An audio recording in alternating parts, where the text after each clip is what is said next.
Hi friends, welcome to my channel Sanjay Academy. Today we will discuss PYQ of NCF 2005. आज हम लोग NCF 2005 पर आधारित प्रश्नों को हल करेंगे। कल वाली क्लास में हमने क्या पढ़ा था? कल वाली क्लास में हमने NCF को अच्छे से पढ़ा था। आज हम NCF पर आधारित जो PYQ जो प्रीवियस ईयर क्वेश्चन पूछे जाते हैं, आज हम उनको देखेंगे कि किस प्रकार से क्वेश्चन पूछे जाते हैं और कैसे हम उनको हल करेंगे जिससे हमारा एक अच्छा स्कोर बन सके। तो एनसीएफ टॉपिक से कम जैसा मैंने कल भी बताया था, कम से कम 8 से 10 क्वेश्चन आपको देखने को मिलेंगे, या तो डायरेक्टली होंगे या इनडायरेक्टली होंगे। कुछ क्वेश्चन तो डायरेक्ट ही आ जाते हैं। तो ये हमारी सेकेंड क्लास है। जिन लोगों ने भी इस पहली वाली क्लास को नहीं देखा था वो पहले वाली क्लास को देख ले। पहली वाली क्लास का हम जो डिस्क्रिप्शन बॉक्स में लिंक दे देंगे, उसके बाद ही इस क्लास को देखें, क्योंकि पहले थ्योरी को पढ़ें बाद में क्वेश्चन हल करें। ठीक है, चलिए अब अपनी हम क्लास को स्टार्ट करते हैं। हम क्वेश्चन को जो है ये देखें कौन सा सही है कौन सा गलत है, और जो गलत ऑप्शन है वो क्यों गलत है, और सही है तब क्यों सही है। क्योंकि एनालिसिस कर करके अगर पढ़ेंगे तब हमारे एक ही क्वेश्चन को लेकर 2-4 क्वेश्चन, और कोई भी क्वेश्चन अगर भविष्य में आ जाए उस प्रकार का, तब हम उसको अच्छी तरह से हल कर सकें। तो बहुत बारीकी से पढ़ेंगे, आराम से लास्ट तक वीडियो में बने रहें और वीडियो को साथ वालों के साथ अपने शेयर भी कर दें। चलिए स्टार्ट करते हैं अपनी class. Let us start our class without wasting any time. First question, अगर आपको आंसर आता है तब तो आंसर करें, नहीं आता है तो कोई बात नहीं, बस आप इसको देखते रहें, उनको नोट डाउन कर लें, ये आपके लिए हेल्पफुल ही रहेगा। चलिए अपनी पहला क्वेश्चन हमारा है, पहले इंग्लिश में पढ़ेंगे इसके बाद हिंदी में पढ़ेंगे। First question, conceptual understanding among students is likely to improve in the settings which emphasize on textbook centric pedagogy, frequent examinations, inquiry and dialogue, competitions।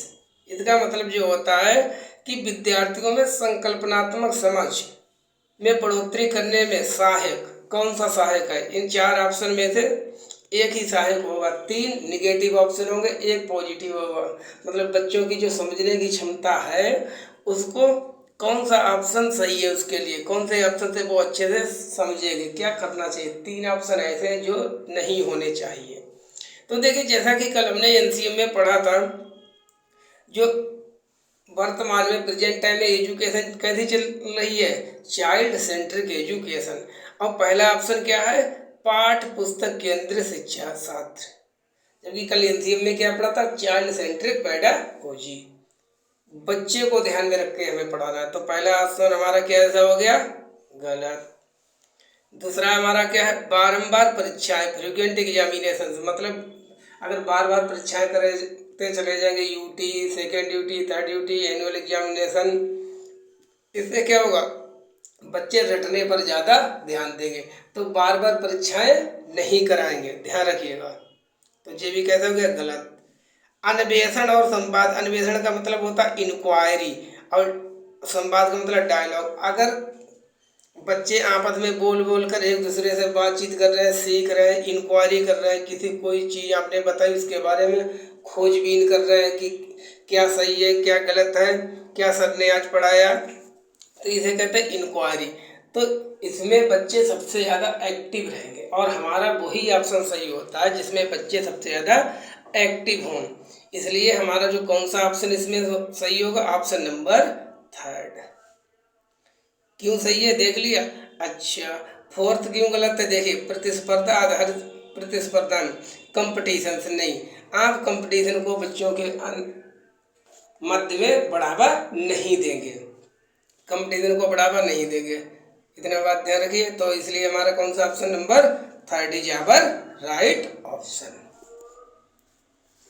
Question number 2, direct question आ गया है। जो भाषा का, इसकी इंग्लिश नहीं है, ठीक है, जो हिंदी का ही, हिंदी भाषा का है। बहुभाषावाद, इसका पहला ऑप्शन है विद्यालय में बहुत सी भाषाओं का अध्यापन। दूसरा ऑप्शन क्या है? कार्यालयी भाषा, सहकारी भाषा, अंग्रेजी का अध्यापन। ऑप्शन सी, विद्यालय में शिक्षार्थियों की भाषाओं का शिक्षण अधिगम। ऑप्शन डी, विद्यालय में रचनात्मक वर्षों में कम से कम 3 भाषाओं का शिक्षण। तो बहुभाषावाद क्या है? कल हमने इसको डायरेक्ट पढ़ा था, multilingualism. What is multilingualism? अगर कहीं भी 2 या 2 से अधिक भाषाओं का प्रयोग किसी भी विद्यालय में हो रहा है तो उसे हम बहुभाषी विद्यालय कहते हैं। अब बहुभाषावाद का मतलब है 2 से अधिक भाषाओं का प्रयोग करना। तो इसका डायरेक्ट ऑप्शन पहला ही हमारा कैसा हो जाएगा? सही हो जाएगा। विद्यालय में बहुत सी भाषाओं का प्रयोग, इसे ही कहते हैं बहुभाषावाद। नेक्स्ट, इसमें कोई समझने वाली बात ही नहीं, डायरेक्ट क्वेश्चन आ गया है। देखिए, ये डायरेक्ट क्वेश्चन एनसीएफ पर आधारित है। राष्ट्रीय पाठचर्या की रूपरेखा मतलब एनसीएफ 2005 के अनुसार कौन सा कथन सही है? सही वाले को हमको देखना है। भाषा केवल भाषा की कक्षा तक सीमित होनी चाहिए। अच्छा, भाषा शिक्षण एक प्रकार से अन्य विषयों की कक्षाओं में भी मौजूद रहता है। ऑप्शन 3, बच्चे विद्यालय आकर ही भाषा सीखते हैं, मतलब विद्यालय आने से पहले बच्चों को कुछ नहीं आता जाता है, भाषा नहीं आती है, ऑप्शन तीसरे के अनुसार। चौथा ऑप्शन क्या है? प्राथमिक स्तर पर भाषा सीखने सिखाने में केवल ओनली पढ़ने पर बल देना चाहिए, लिखने पर ध्यान नहीं देना चाहिए। नहीं, तो ये तो इजी क्वेश्चन, बताइए इसका क्या आंसर हो सकता है? आराम से वीडियो को देखें, ठीक है। अगर एक बार में समझने में ना आए तो दोबारा चलाकर देख लें। सीखने पर ध्यान दें ज़्यादातर। क्वेश्चन तो जैसे अगर क्वेश्चन समझ लिए तो इस क्वेश्चन के आधार पर आप 20 क्वेश्चन कर लेंगे। समझने पर ध्यान दें। तो इसका मतलब क्या है कि डायरेक्ट जो है एनसीएम में क्या कहा गया है? देखिए, गलत 3 ऑप्शन इसमें गलत है। क्यों गलत है? पहला, भाषा केवल भाषा की कक्षा, मतलब अगर हिंदी भाषा की कक्षा है, इंग्लिश भाषा की कक्षा है तो उसमें ही इंग्लिश पढ़ाई जानी चाहिए, हिंदी की तो केवल हिंदी पढ़ाई जानी चाहिए। और जो हम विषय पढ़ रहे हैं उनमें भाषा का प्रयोग नहीं होना चाहिए। नहीं, गलत है। सभी कक्षाओं में भाषा का प्रयोग होता है, जब कोई भी विषय हो उनका। भाषा शिक्षण एक प्रकार से अन्य विषयों की कक्षाओं में भी मौजूद रहता है, ये बात सही है। इसमें हम क्या पढ़ रहे हैं? बाल विकास ही तो पढ़ रहे हैं एनसीएफ, ठीक है। भाषा की तो बात नहीं पढ़। अगर अब हम देखो इसमें कैसे भाषा पढ़ाने लग सकते, जैसे विद्यालय शब्द आया, अब हम यहाँ पर विद्यालय में आपको संधि पढ़ाने लगे कि जो विद्यालय शब्द है इसमें कौन सी संधि है, कैसे बनती। तो हमने व्याकरण पढ़ा दी। क्लास हमारी किसकी चल रही थी? सीडीपी की, एनसीएफ की। तो ये क्या रिलेटेड नहीं है? बिल्कुल रिलेटेड है। तो भाषा शिक्षण एक प्रकार से अन्य विषयों की कक्षाओं में भी मौजूद रहता है। So second is our right option. बच्चे विद्यालय आकर भाषा सीखते हैं, वो तो देखते ही कर नॉनसेंस लगता है कि इससे पहले क्या भाषा आती नहीं थी बच्चों को। प्राथमिक स्तर पर भाषा सीखने सिखाने में केवल जो 98% ऑप्शन गलत होगा, जिसमें केवल वगैरह है। 2% सही भी हो सकता है, लेकिन 98% गलत होगा। पढ़ने पर बल देना चाहिए, पढ़ने लिखने दोनों पर बल देना चाहिए। चलिए मूव ऑन। ये इन सोशियो कंस्ट्रक्टिविस्ट क्लासरूम लर्निंग मतलब एक सामाजिक रचनावादी कक्ष में सीखना या सीखना क्या है? क्वेश्चन का मतलब है एक सामाजिक रचनावादी कक्ष में सीखना क्या है, बताइए। इज पैसिव इन नेचर, निष्क्रिय रूप से होता है। हैज ए सोशल करेक्टर, मतलब लर्निंग सीखने का स्वरूप सामाजिक होता है। अच्छा। C, learning is textbook centric, पाठ्य पुस्तक केंद्रित है। डी, इज एग्जाम सेंट्रिक, परीक्षा केंद्रित होती है सीखना। तो कल वाली क्लास में ध्यान दीजिए, कल हमने आपको क्या क्या पढ़ाया था, सीखना कैसे होता है क्या। अब देखिए, मान लीजिए मुझे इसका सही ऑप्शन नहीं पता है, ठीक है, कोई बात नहीं। अब देखते हैं गलत कौन सा होगा, क्या नहीं हो सकता कभी भी। देखिए, एग्जाम सेंट्रिक कभी भी लर्निंग नहीं हो सकती है, काट दो। टेक्स्ट बुक सेंट्रिक नहीं, जो कि बाल केंद्रित शिक्षा चल रही, चाइल्ड सेंटर्ड होना चाहिए, तो ये भी नहीं हो सकता है। इन इज पैसिव इन नेचर, जो लर्निंग है सीखना है वो एक्टिव होता है। नोट डाउन कर लीजिए, लर्निंग यहाँ पर नोट डाउन कर लीजिए। लर्निंग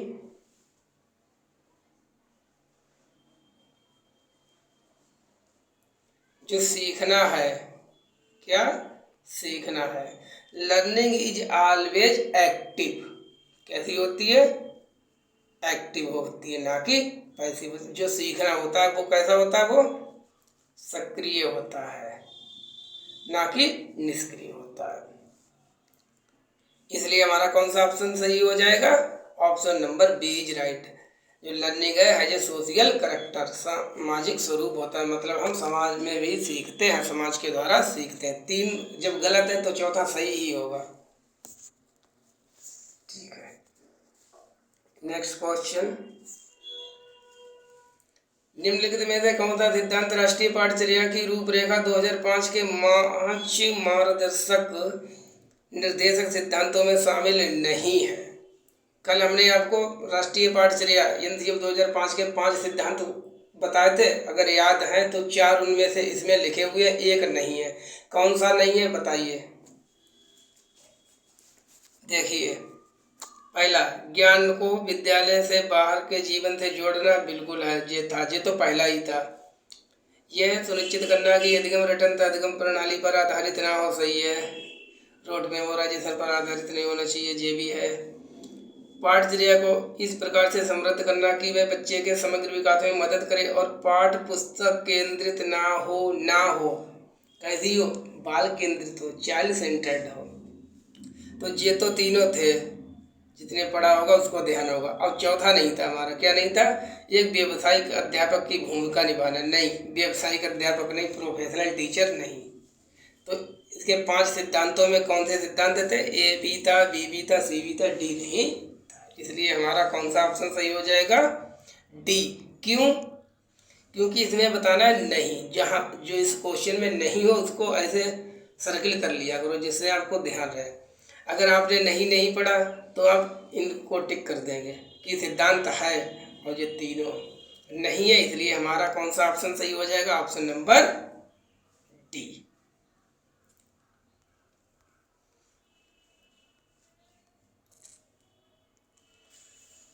पढ़िए ध्यान से। Students are likely to experience when their activity is not valued by them. यदि गतिविधि को महत्व नहीं दिया जा रहा है तो विद्यार्थी किस का अनुभव करने की संभावना है? ये इनडायरेक्ट क्वेश्चन पूछे गए, उस पर आधारित है। अगर इनसे आप समझिए तभी आप इनका आंसर कर पाएंगे। इसका मतलब ये क्वेश्चन में कि बच्चे जो है वो एक्टिविटी के माध्यम से नहीं सीख रहे हैं, एक्टिविटी में उत्साह नहीं ले रहे हैं, ध्यान नहीं लगा रहे हैं, उनको एक्टिविटी नहीं कराई जा रही, ऐसे उनको सिखाया जा रहा है। तो क्या होने की संभावना है बताइए? क्यूरियोसिटी, जिज्ञासा, बच्चों में जिज्ञासा बढ़ेगी, बनी रहेगी? नहीं, जिज्ञासा नहीं बनी रहेगी। अच्छा, बी, एक्साइटमेंट, बच्चों में उत्साह होगा। सी, जॉय, बच्चों में आनंद होगा। बोर्डम, बोरियत, बच्चे बोरिंग होने लगेंगे। तो अगर बच्चों को एक्टिविटी के माध्यम से नहीं दिखाया जा रहा है, हैंड्स ऑन एक्टिविटी, तो बताइए क्या होगा इसका? बच्चों का मन नहीं लगेगा पढ़ाई में और बच्चे जो होंगे वो बोर होने लगेंगे। So D is our right option, बोरियत होने लगेगी।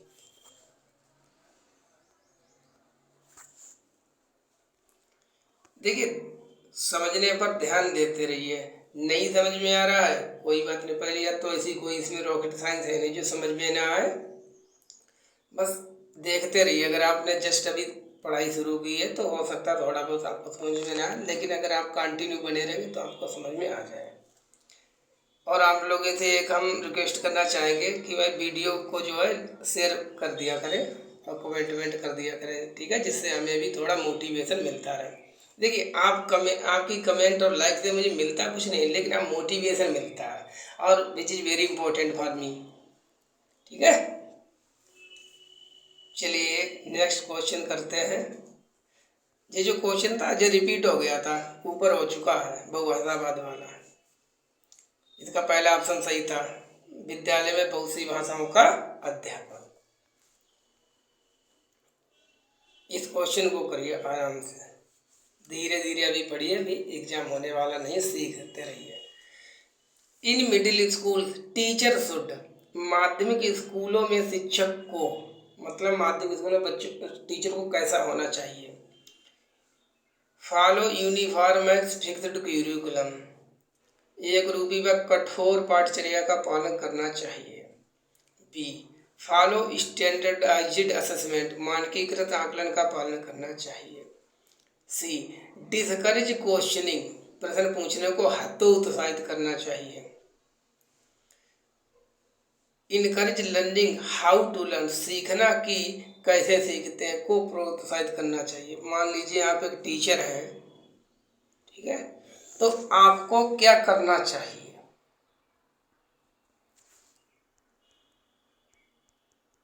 बताइए।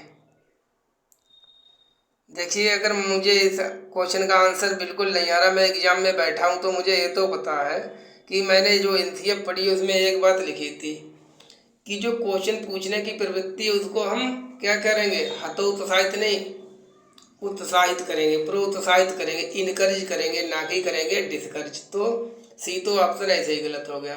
बच्चों के प्रश्न पूछने की क्षमता को आपको इनकरेज करना है, प्रोत्साहित करना है, ना कि हतोत्साहित। तो सी तो नहीं होगा, इतना मुझे पता चल गया। ठीक।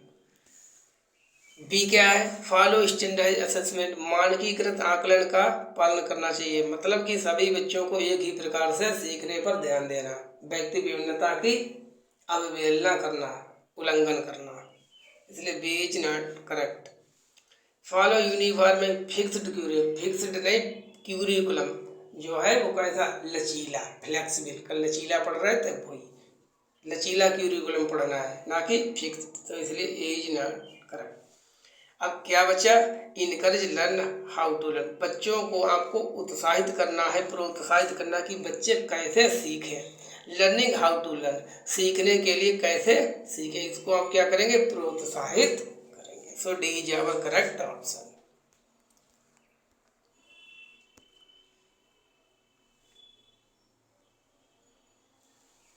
पढ़िए क्वेश्चन को। बेस्ट स्टेट ऑफ लर्निंग, पढ़ने की सर्वोत्तम अवस्था, मतलब किस अवस्था में बच्चे सबसे ज़्यादा अच्छी प्रकार से सीखेंगे। Low arousal high fear, moderate arousal no fear, no arousal no fear, high arousal high fear. Hindi में पढ़ लेते हैं। अधिगम की सर्वोत्तम अवस्था कौन सी है, मतलब बच्चों के सीखने की, बच्चे किस अवस्था में सबसे अच्छी प्रकार से सीखेंगे। निम्न उत्तेजना उच्च भय, संतुलित उत्तेजना कोई भय नहीं, कोई उत्तेजना नहीं, कोई भय नहीं, उच्च उत्तेजना उच्च भय, मतलब हाई अराउजल हाई फियर। बताइए कौन सा ऑप्शन इसमें सही होगा। तो कल मैंने आपको एक बात बताई थी, आपको बच्चों को चाहे वो पढ़े या ना पढ़े, आपको डराना, ऑब्लिक धमकाना, डराना धमकाना मतलब उनको नहीं है, बिल्कुल फियर नहीं है रखना बच्चों को। तो ये देख लो कौन सा नहीं होगा, जो जिसमें डराना हो, भय हो, वो नहीं होगा, वो ऑप्शन बिल्कुल नहीं हो सकता है। तो देखते खन अगर हम इस प्रकार से चलें तो कौन सा ऑप्शन नहीं हो सकता है, उच्च भय। उच्च भय नहीं, भय की तो बात ही नहीं करनी, आपको जेल हो सकती है अगर आपने बच्चों को डरपाया धमकाया। ठीक, तो ए और डी तो ऐसे ही गलत हो गया कि होगा ही नहीं। अब बात है कि नो फियर, नो फियर कोई डर नहीं, बहुत अच्छी बात है, ठीक है, कोई भय नहीं, कोई भय। अब दो में से एक छांटना है, देखना है। देखिए, अराउजल माने होता है एक्साइटमेंट, पढ़ने के लिए लालायित, उत्सुक। जैसे हमारी क्लास को आप लोग देखते हैं तो बहुत से ऐसे लोग हैं बिल्कुल लालायित रहते हैं कि बस संजय की क्लास आ जाए, देख लें, सीखते हैं उससे। उत्तेजना आपके अंदर कितनी है, आपको भय तो नहीं है, कोई बात नहीं, लेकिन उत्तेजना भी तो होनी चाहिए, तभी तो आप सीखेंगे अच्छे से। अब इसमें कहा गया है कि नो अराउजल नो फियर, डर तो नहीं है, सही है, लेकिन आप में एक्साइटमेंट है नहीं, उत्तेजना है नहीं कोई, तो वो भी गलत है। तो क्या होना चाहिए, संतुलित उत्तेजना, कोई भय नहीं। मॉडरेट अराउजल, थोड़ा आपके अंदर क्या होना चाहिए, एक्साइटमेंट होना चाहिए, पढ़ने के लिए लाइटपन होना चाहिए, जिज्ञासा होनी चाहिए, क्यूरियोसिटी होना चाहिए, और भय नहीं होना चाहिए, तभी आप अच्छी प्रकार से सीखेंगे। आई होप क्लियर हो गया होगा। अच्छा, चलिए करिए इस क्वेश्चन को। Multilingualism in a classroom needs to be understood as dot dot dot by the teachers. मतलब जो अध्यापकों के द्वारा बहुभाषिकता को कैसे लेना चाहिए। मल्टीलिंगुअलिज्म ये तो आपको याद हो चुका होगा बिल्कुल। A hindrance, a problem, a systematic issue and asset and resource. एक रुकावट, एक समस्या, एक व्यवस्थागत मुद्दा, एक गुण और साधन। बताइए, कल हम बता रहे थे चीख चीख कर कि बहुभाषिकता को आपको हमेशा कैसे लेना है।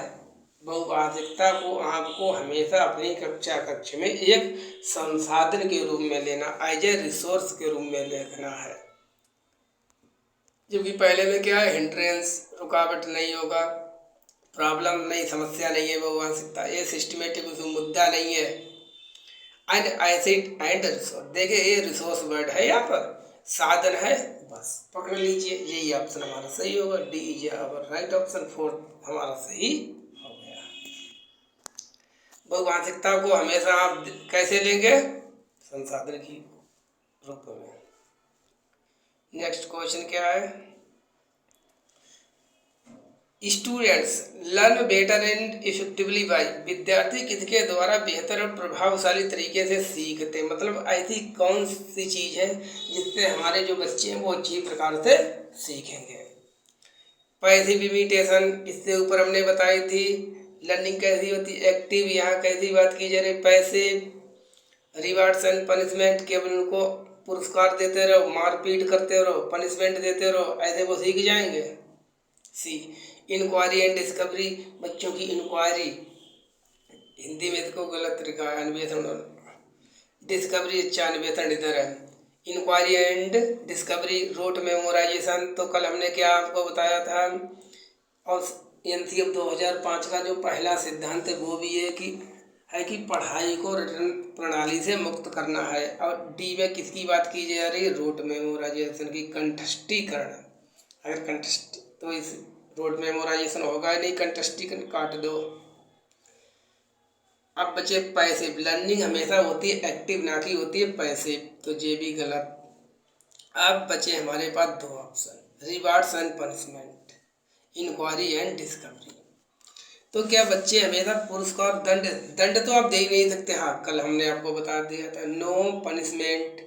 आप बच्चों को कोई भी कॉर्पोरल पनिशमेंट या मेंटल हरसमेंट कुछ भी आप नहीं दे सकते हैं। आपको उनको मुर्गा नहीं बना सकते, कुछ भी नहीं बना सकते हैं, पनिशमेंट नहीं दे सकते। तो पनिशमेंट वाला बी तो हमारा इसलिए गलत हो गया, तो बी भी गलत, ए भी गलत। तो बच्चा कौन, सी। बच्चे सबसे ज़्यादा कब सीखते हैं, जब वो बच्चों में सीखने की जिज्ञासा होती है और वो अपने आप से खोज कर सीखते हैं, तो उस स्टेट में बच्चे अच्छी प्रकार से सीखते हैं। तो सी इज आवर राइट ऑप्शन। कितने क्वेश्चन बचे, अच्छा लास्ट क्वेश्चन है, देख लीजिए। Which of the following belief is good for learning. मतलब लर्निंग के सीखने के लिए निम्न में से कौन सा सही है। 3 गलत होंगे, एक सही होगा। Learning ability is fixed, efforts does not make any difference, failure is uncontrollable, ability is improvable। अधिगम के लिए निम्न में से कौन सी धारणा उपयुक्त है। 3 उपयुक्त नहीं होंगी, एक उपयुक्त होगी। जो उपयुक्त होगी वो ही छांट लो। ये कह रहे हैं कि जो हमारा लर्निंग है, सीखना है, वो योग्यता अटल, मतलब आपकी योग्यता अटल है, फिक्स है। आप इससे ज़्यादा नहीं सीख सकते हैं। जन्मजात आपने जितना सीख लिया उतना सीख लिया, अब इससे ज़्यादा आप नहीं सीख सकते। इसका मतलब ये क्या ऐसा है, नहीं है। प्रयासों से कोई फर्क नहीं पड़ता। मतलब अगर आप 1 घंटा पढ़ाई करें, 4 घंटा पढ़ाई करें, 5 घंटा पढ़ाई करें, इससे पढ़ाई करने से कोई भी आपकी परफॉर्मेंस पर फर्क नहीं पड़ता। बिल्कुल पड़ता है फर्क। पढ़ेंगे तभी तो सीखेंगे। और ये कह रहे हैं प्रयासों से कोई फर्क नहीं पड़ता है। Effort does not make any difference, नहीं डिफरेंस पड़ता है। सो कट, गलत। योग्यता अटल नहीं है, टल है, मतलब फ्लेक्सिबल, चेंजेबल है, वेरिएबल है। असफलता अनियंत्रित है, मतलब असफलता को रोका नहीं जा सकता। बिल्कुल रोका जा सकता, क्यों नहीं रोका जा सकता। मान लीजिए मेरा सीटेट अगर 1-2 नंबर से पिछली बार रह गया तो अरे हम और अच्छे से तैयारी कर लेंगे, हम भी 30 100 प्लस 120 लेके आ जाएंगे। ऐसा थोड़ी ना है, अगर मैं एक बार असफल हो गया रह गया तो दोबारा नहीं कर सकता। तो असफलता अनियंत्रित नहीं, नियंत्रित है। तो हमारा कौन सा ऑप्शन बचा? Option number 4। योग्यता सुधार है, एबिलिटी इज इम्प्रूवेबल, मतलब योग्यता को सुधारा जा सकता है। जितना हम पढ़ेंगे उतना हम सीखेंगे, हमारी समझने की क्षमता बढ़ जाएगी। मान लीजिए अभी क्लास स्टार्ट करने से पहले जिन लोगों को नहीं आते थे क्वेश्चन की कैसे करने, अब उनको आने लगे होंगे, कुछ तो समझ में आया होगा। तो इस हमारे प्रयास से फर्क पड़ता है। चलिए अपनी वीडियो को यहीं पर कंप्लीट करते हैं, मिलते हैं नेक्स्ट वीडियो में एक नए टॉपिक के साथ। बस आप लोगों से एक ही रिक्वेस्ट करना चाहेंगे कि वीडियो को लाइक कर दिया करें और शेयर कर दें साथ वालों के साथ, ठीक है? और इससे हमें मोटिवेशन मिलता है। Till then take care, bye bye, thank you for watching.